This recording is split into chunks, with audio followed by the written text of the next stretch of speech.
Nadismaya ang singer-actress na si Shasha Padilla matapos ang Aliw Award Nights nang hindi siya nabigyan ng pagkakataong magsalita sa pagtanggap ng kanyang Lifetime Achievement Award.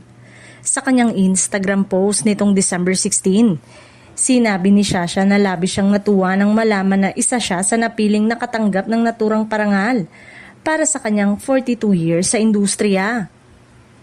Aniya, gusto lang niyang magpasalamat sa mga producer, director, musikero, manunulat, production team at syempre sa kanyang mga tagahanga.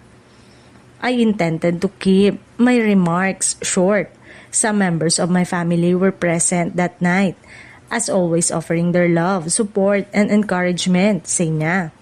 Ngunit sa halip na maipahayag ang kanyang pasasalamat sa entablado, sinabi niyang tinawag lamang ang lahat ng Lifetime Achievement Award recipient at pagkatapos ay pinauwi na umano sila ng production staff.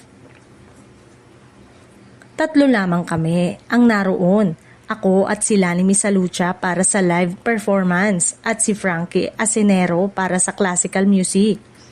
Ibinigay sa amin ang aming mga parangal at naghintay kami sandali sa pag-aakalang bibigyan kami ng pagkakataong makapagsalita.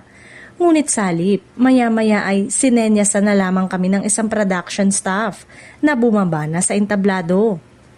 Ayon kay Shasha, parang naiiyak daw siya kung paano sila trinato sa seremonya.